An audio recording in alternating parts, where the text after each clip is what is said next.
Hello friends welcome to my channel. आशा करছি সকলেই ভালো আছো। দেখো फ्रेंड्स आज আমি তোমাদের সঙ্গে শেয়ার করব একটি খুব সহজ সরল এবং অতিরিক্ত সুস্বাদু ব্রেকফাস্ট রেসিপি। আজ আমি তোমাদের বানিয়ে দেখাবো ব্রেড উপমার রেসিপি। फ्रेंड्स সকালবেলা যেহেতু আমরা সকলেই খুবই ব্যস্ত থাকি, তাই এই সময় আমাদের প্রয়োজন খুবই সহজ সরল একটি ব্রেকফাস্ট। তাই আজ আমি তোমাদের সঙ্গে যে রেসিপিটি শেয়ার করব এটা কিন্তু একটি ঝটপট ব্রেকফাস্ট রেসিপি। তোমরা করলেই বুঝতে পারবে মাত্র 10 মিনিট সময়ের মধ্যেই তোমরা এই ব্রেকফাস্টটি কিন্তু করে দিতে পারবে। এটা কিন্তু খুবই অসাধারণ। দেখো আমি উপমা বানানোর জন্য সমস্ত উপকরণ এখানে সাজিয়ে রেখেছি যাতে তোমাদের বুঝতে সুবিধা হয়। দেখো আমি কি কি নিয়ে নিয়েছি। আমি প্রথমেই নিয়ে নিয়েছি ব্রেড। এখানে 1 প্যাকেট ব্রেড আছে। আমি যতটা সম্ভব ব্রেডের সাইডগুলো কেটে ফেলে দেওয়ার চেষ্টা করেছি। তোমরা চাইলে ফেলেও দিতে পারো আবার রেখেও দিতে পারো, তাতে কোনো অসুবিধা নেই। আর নিয়ে নিয়েছি 2টি বড় সাইজের পেঁয়াজ। এগুলো দেখো আমি একটু মোটা মোটা করে কিউব মতো করে কেটে নিয়েছি। 2টি মাঝারি সাইজের টমেটো। টমেটোগুলির আমি সকল বীজ ফেলে ধুয়ে ছোট ছোট করে কিউবের মতো করে কেটে রেখেছি। আর নিয়ে নিয়েছি 7-8টা লঙ্কা, শুকনো লঙ্কা আমি এখানে ছোট ছোট করে কেটে রেখেছি। নিয়ে নিয়েছি হলুদ, নিয়ে নিয়েছি লবণ, নিয়ে নিয়েছি গোলমরিচের গুঁড়ো, নিয়ে নিয়েছি একটু চিনি, আর নিয়ে নিয়েছি সাদা তেল। এদিকে রয়েছে তোমার কারি পাতা, 2টো কারি পাতা। এরকম ভাবে 2টো কারি পাতা তোমরা নিয়ে নেবে, তাহলেই হয়ে যাবে। আর নিয়ে নিয়েছি কিষানের টমেটো সস। তোমরা যে কোনো টমেটো সসই নিতে পারো। এই কয়েকটা উপকরণ, এগুলো কিন্তু সাধারণত আমাদের ঘরে সবসময় বর্তমান থাকে। সেই উপকরণগুলো দিয়েই আজকে আমি তোমাদের সঙ্গে এই রেসিপিটি শেয়ার করব। ফ্রেন্ডস দেখো কড়াই গরম হয়ে গেছে। এবার আমি কড়াইয়ের মধ্যে দিয়ে দেব 1 বাটি মতো সাদা তেল। এখানে বন্ধুরা তেলটা এমন পরিমাণে দিতে হবে যাতে ব্রেডটা বেশি তেল তেলেও না হয়ে যায় আবার শুকিয়েও না যায়, সেটা তোমাদের বুঝে নিতে হবে। 1 প্যাকেট ব্রেড হিসাবে এই 1 বাটি তেল দিলাম। ফ্রেন্ডস তেল গরম হয়ে গেছে। এবার আমি তেলের মধ্যে প্রথমেই দিয়ে দেব 1 চা চামচ পরিমাণে চিনি। চিনিটাকে ক্যারামেলাইজ করে নেব। দেখো চিনিটা কিন্তু তেলের মধ্যে একেবারেই গুলে যাবে।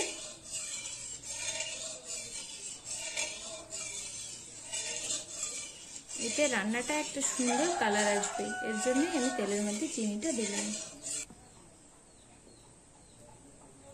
এই রান্নাটা কিন্তু একেবারেই কম আঁচে করতে হবে, তাই আমি তেলটাকে সামান্য গরম করে নিয়ে এর মধ্যে দিয়ে দিচ্ছি 1 চামচ পরিমাণে সরিষা।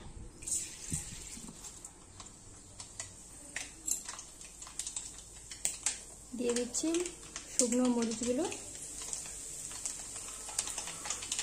দেবো পেঁয়াজ কুচি,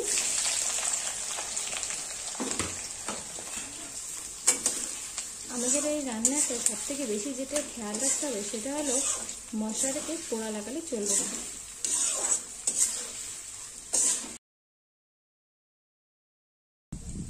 এর মধ্যে দিয়ে দেবো কারি পাতা।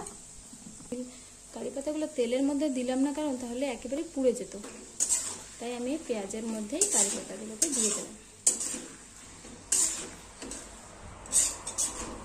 দেখছো বন্ধুরা চিনিটা দেওয়ার কারণে পেঁয়াজটা কি সুন্দর রং ধরেছে।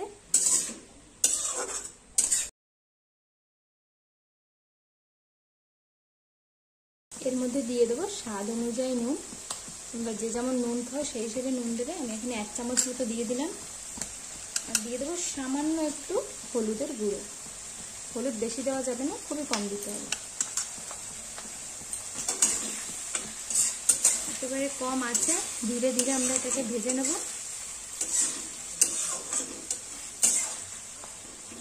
এর মধ্যে দিয়ে দেবো টমেটোর কুচি।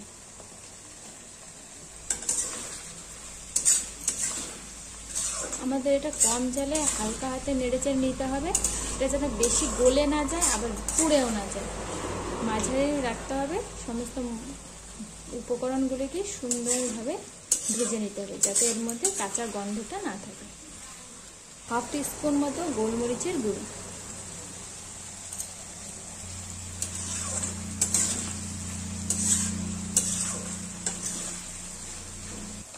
দেখো ফ্রেন্ডস এটা প্রায় ভাজা ভাজা হয়ে গেছে। এবার আমি এর মধ্যে দিয়ে দেবো সামান্য টমেটো সস।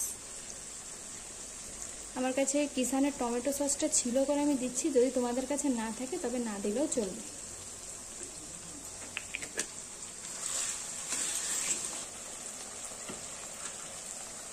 এবার আমি এর মধ্যে দিয়ে দেবো ব্রেডগুলো।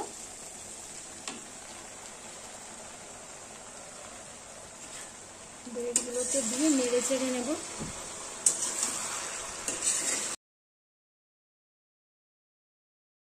যতটুকু তেল দিয়েছিলাম আমার ব্রেডে কিন্তু সেটা সোক করে নিয়েছে, অতিরিক্ত হয়নি আবার একেবারে কমও হয়নি। সকল ব্রেডগুলোয় মশলাটা ভালো করে মেখে নিচ্ছি।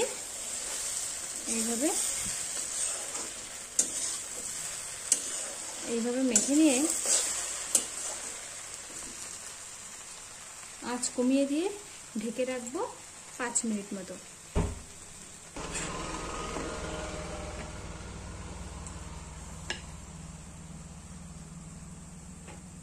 5 মিনিট এইভাবে ঢাকা দিয়ে রেখে দেবো। 5 মিনিট হয়ে গেছে, আমি ঢাকাটা খুলে নিচ্ছি, একটু নেড়ে চেড়ে নেব। আমাদের তৈরি হয়ে গেছে প্রায়। এবার এর মধ্যে দিয়ে দেবো আরো হাফ টিস্পুন চিনি, আরো হাফ টিস্পুন মতো চিনি দিয়ে দিচ্ছি।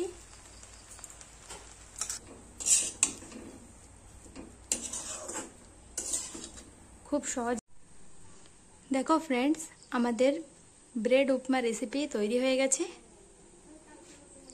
খুবই সহজে 10 মিনিটের মধ্যে আমি এই রেসিপিটি তৈরি করে নিয়েছি। সাধারণ লাগে, তোমরা একবার হলেও ট্রাই করো।